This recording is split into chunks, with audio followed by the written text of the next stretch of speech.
Welcome to Sanford on Security, where each episode, American Security Council Foundation Senior Analyst Laurence Sanford brings you the latest in national security news and events. Mr. Sanford served as a communications officer aboard a destroyer in the U.S. Pacific Fleet, followed by 4 years as an officer in the clandestine services of the CIA. If you would like to support the American Security Council Foundation, please visit www.ascf.us. Thanks so much and have a great day.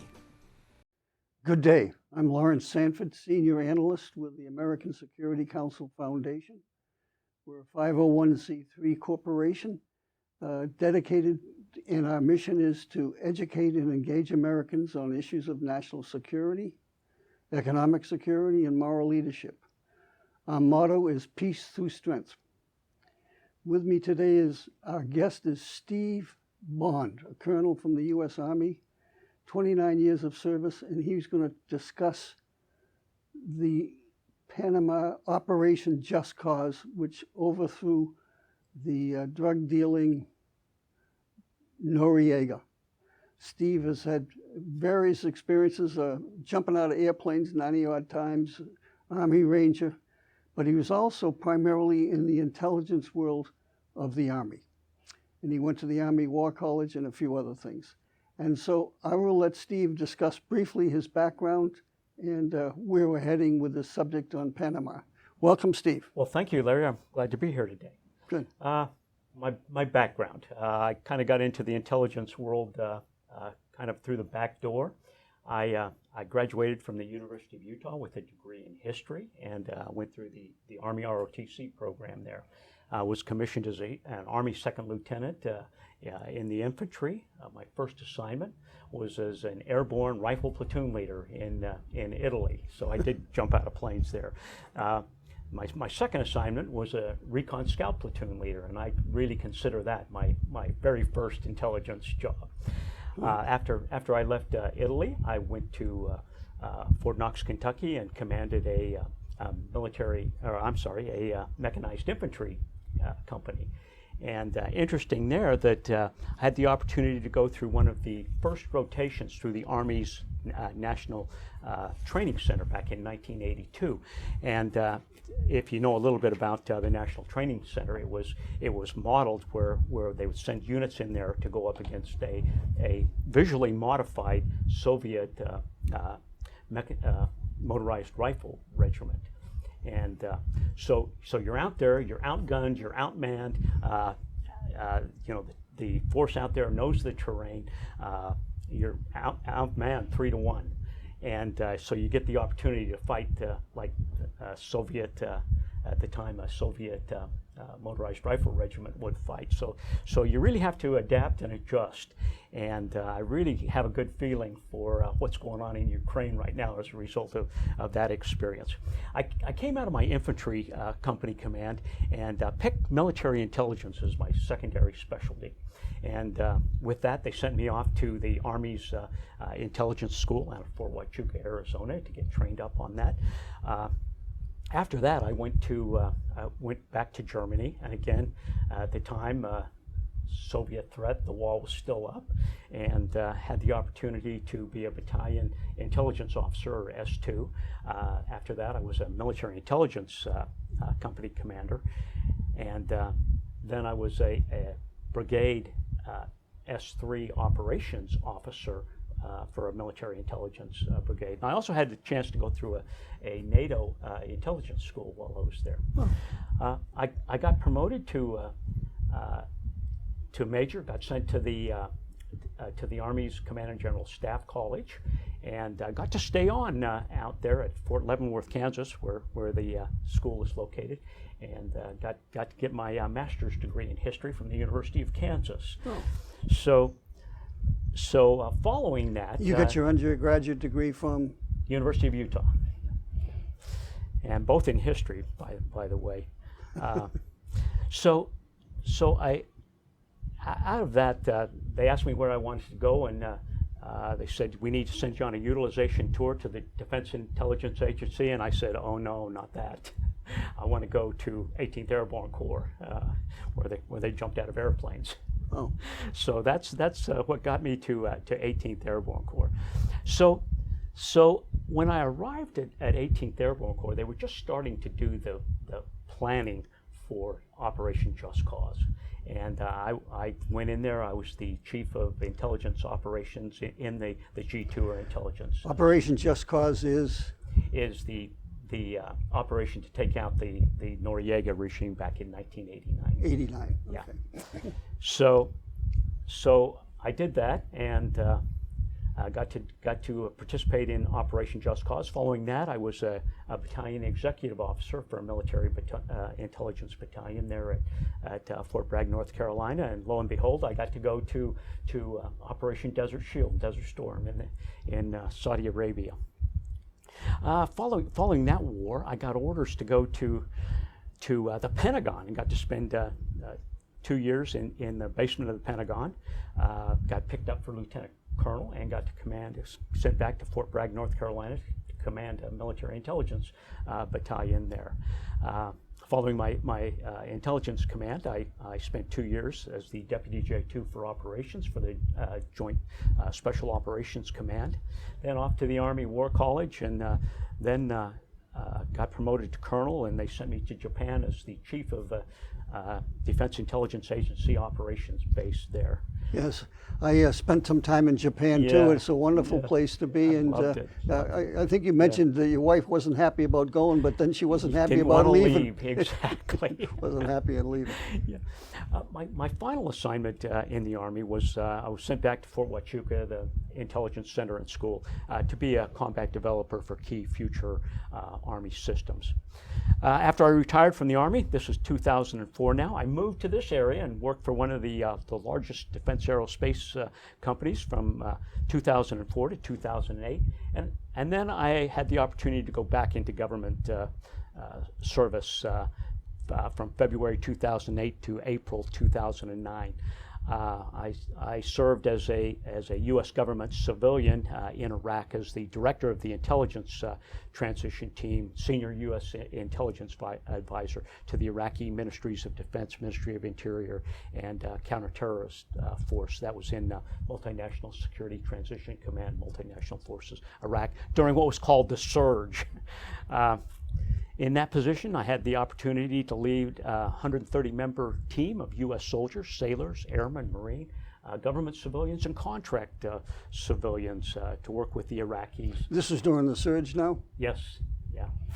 And the thing we were trying to do there is have them improve their performance and capabilities so that we could expedite the departure of U.S. forces out of Iraq. After that, returned here to this area, returned to my job here in Melbourne, Florida, as a director of business development from 2009 to 2017. I retired from industry in 2017 and got involved in the Military Officers Association of America, Cape Canaveral.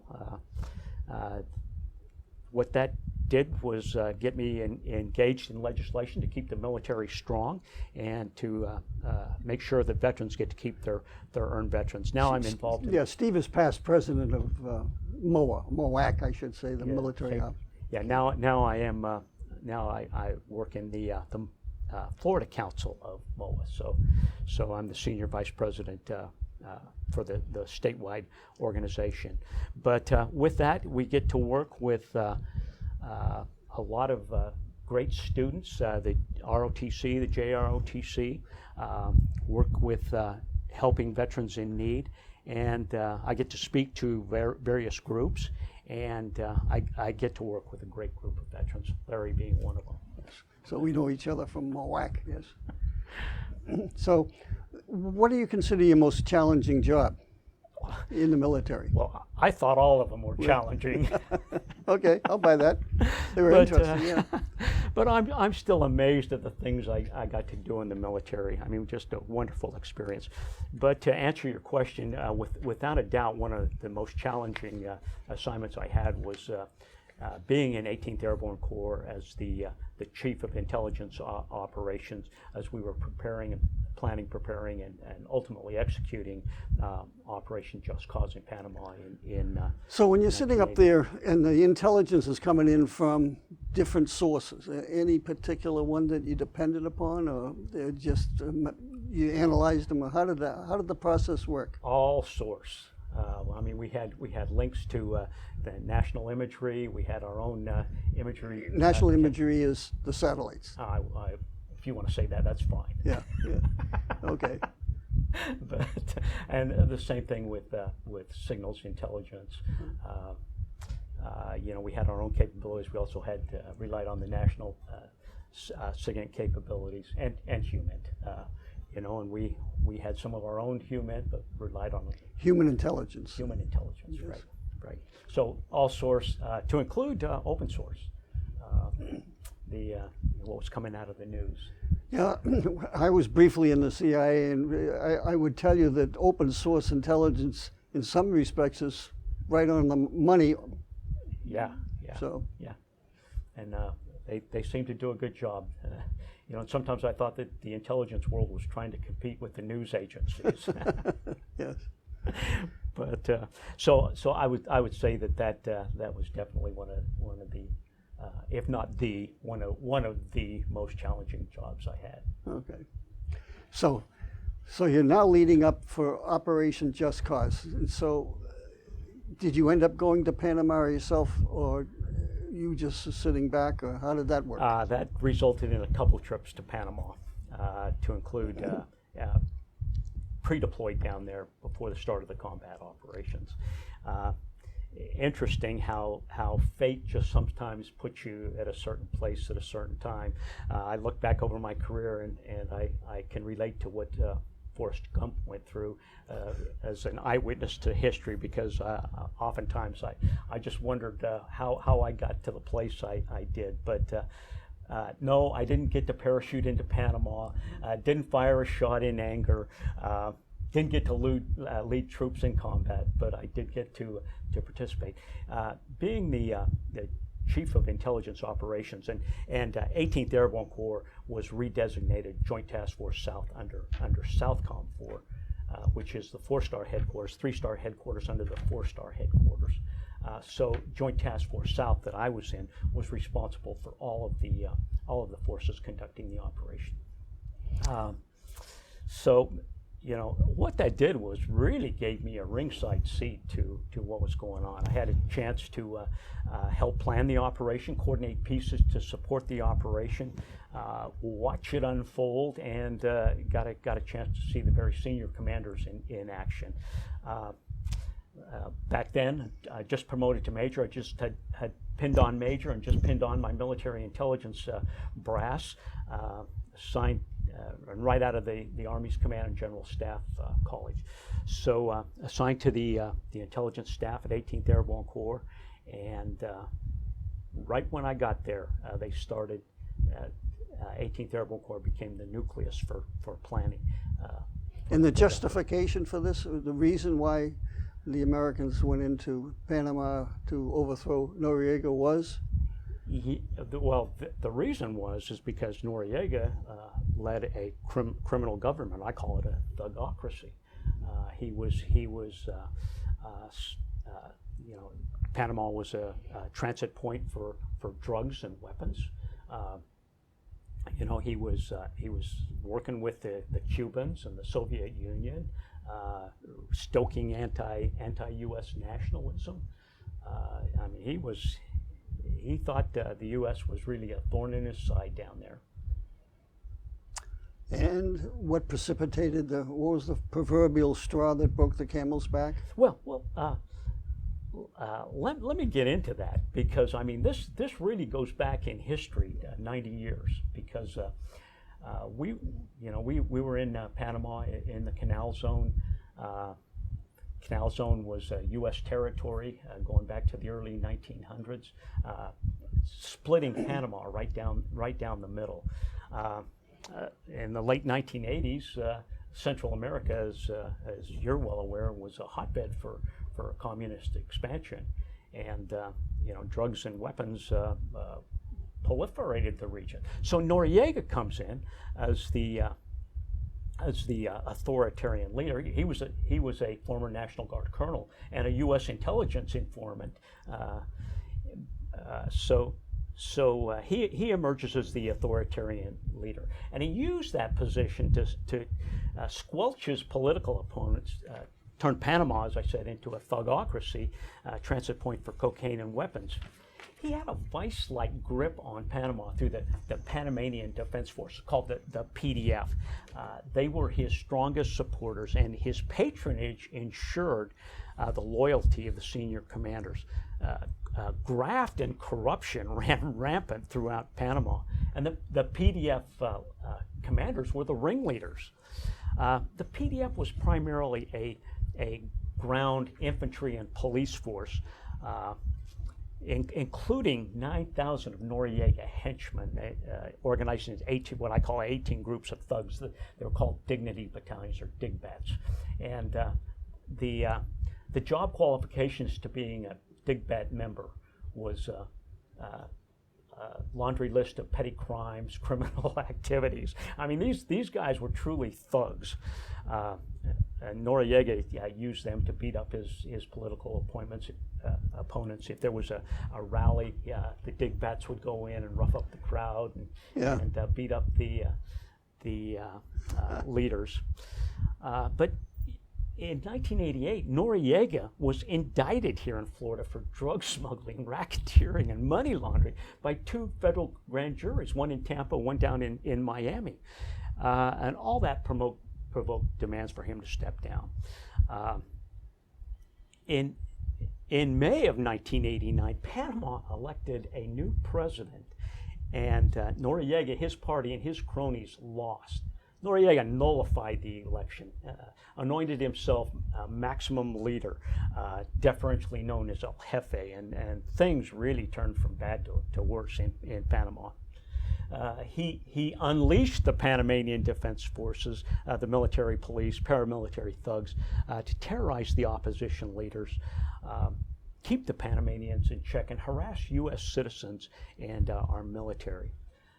What that did was that caused a series of contingency plans to be developed, to include a non-combatant evacuation operation to get the dependents out of Panama.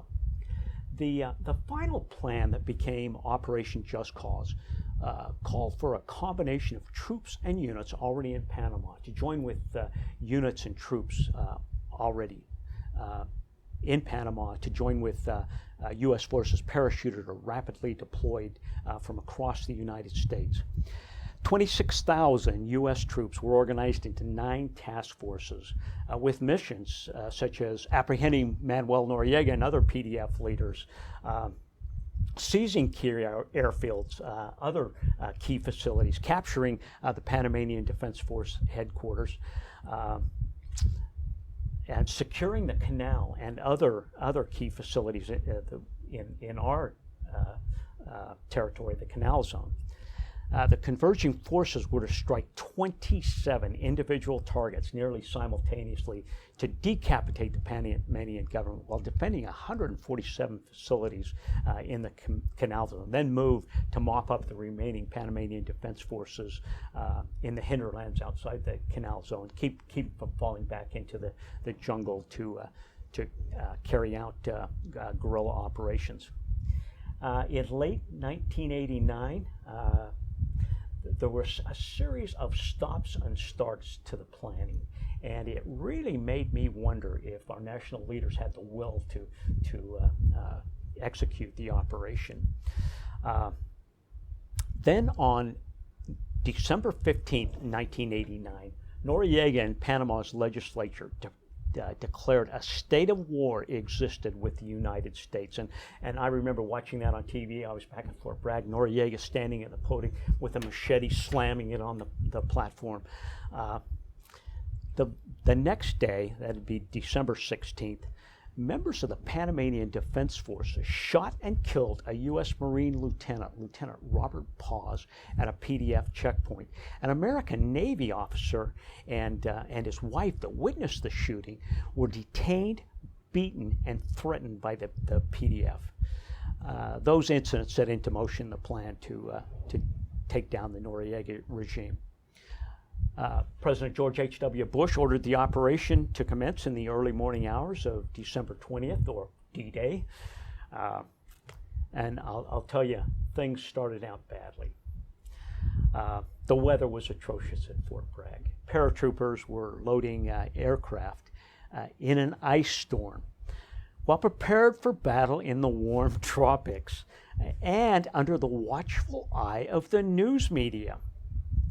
I was in the Joint Task Force Operations Center in the early morning hours of December 19th, or D-1. You'll recall that 1989 was still in the early days of 24-hour news, and we had CNN playing on a TV in there. That evening, to our horror, we watched the news broadcasting live, showing paratroopers of the 82nd Airborne Division loading aircraft in a driving ice storm, with reporters and commentators speculating their destination was Panama. We lost the element of surprise after yes. that. And that, for me, was a gut-wrenching experience.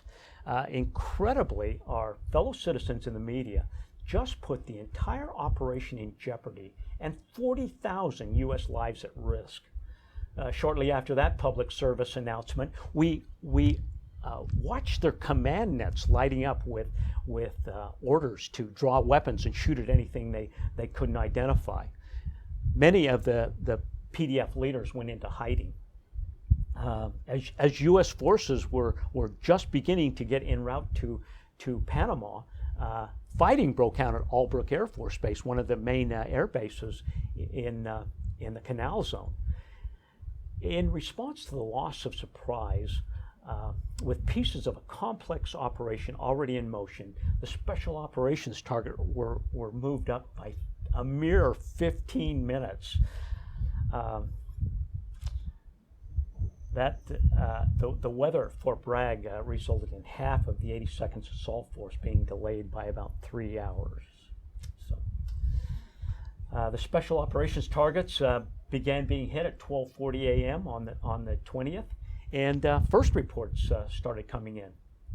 An incarcerated American government employee, Kurt Muse, was rescued from a Panamanian prison, but in the process, a special operations helicopter was shot down from ground fire and splashed into the canal. The team that was actually following Noriega throughout the day narrowly missed him at his home in Panama City. He moved. U.S. Navy SEALs conducted an over-the-beach assault to disable Noriega's private jet at nearby Patia Airfield in Panama City, and encountered PDF armored cars with 50 caliber machine guns, not previously reported being there, resulting in the deaths of 4 Navy SEALs. Elsewhere, as AC-130 gunships provided suppressive fire, 1,000 U.S. Army Rangers parachuted onto Panama's main airport, the Torrijos-Tocumen airfield. Simultaneously, 50 miles to the west of Panama City, another drop of another Ranger force occurred at the Rio Hato airport, and that was also the first use of the F-117 stealth fighters that dropped 2,000-pound concussion munitions prior to the Ranger drop there. The airdrops and later helicopter assaults came under fire from the PDF, and fighting was intense. But as the multiple assaults went down on the 27 targets, things actually started going well. A Special Forces A-team with anti-armor weapons backed up by AC-130 gunships stopped a newly outfitted PDF battalion and their armored cars coming out of Fort Cimarron east of Panama City at a choke point, the Pecora River Bridge, keeping them from coming to the aid of other PDF elements that were under fire. Fighting around the PDF headquarters, La Comandancia, was particularly intense. 2 more of our helicopters were shot down there, and fires from the fighting spread to the nearby poverty-stricken barrios. D-Day was a long day. By day's end, most of the heavy fighting was done. We had troops on the trail once again of Noriega, and the other initial objectives were secured. The PDF suffered an estimated 110 casualties. 1,300 had surrendered, while U.S. casualties were relatively light. 19 killed, 99 wounded. Over the next few days, the battle started moving to the subsequent objectives to mop up the PDF forces in Panama's hinterlands, capture the PDF leaders, and quell the lawlessness instigated by Noriega's Dignity Battalion thugs. By the way, Noriega's money could buy loyalty, and the Dignity Battalions did not only fight, but started looting, setting fires, conducting drive-by shootings, and generally terrorizing the Panamanians and our troops. On D+2, the PDF staged an attack on the Southern Command headquarters, that's the 4-star headquarters, at Quarry Heights, just outside Panama City in the Canal Zone. That was driven back by our military police. On D+3, joint U.S. and repatriated PDF police started patrolling the streets of Panama City, which decreased the looting and shooting activities and incidents there. Then on Christmas Eve, D+4, Manuel Noriega made a run for sanctuary into the Papal Nunciature or the Vatican's embassy. U.S. forces surrounded the embassy, respected the diplomatic immunity of the embassy, and started blasting rock music into it. Notably, "You're No Good," "Baby, You're No Good," and "I Fought the Law and the Law Won." Over the next couple of weeks, PDF senior leaders were rounded up, detained, and interrogated. We obtained the plans for the PDF to resist a U.S. invasion, and they had in fact planned to turn the Dignity Battalion thugs loose to cause havoc, melt into the jungle, rearm with thousands of cached weapons, and carry out guerrilla warfare against the United States to break the will of the American people. Something they'd learned during our experiences in the Vietnam War. Noriega surrendered to the U.S. forces on January 3rd, 10 days after he entered the Vatican embassy. At that point, the war was essentially over, with operations shifting to the next phase of the operation, which was building up the new Panamanian government, restoring services, and becoming the next phase of the operation called Promote Liberty. Overall, Just Cause was widely acknowledged as a success.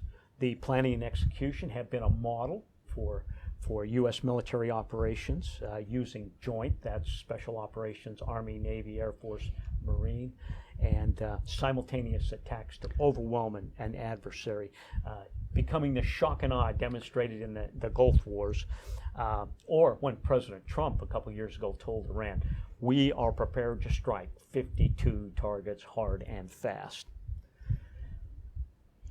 Manuel Noriega was extradited, tried, and convicted on a variety of criminal charges. He spent the remainder of his life in U.S., French, and Panamanian prisons, and he died in 2017.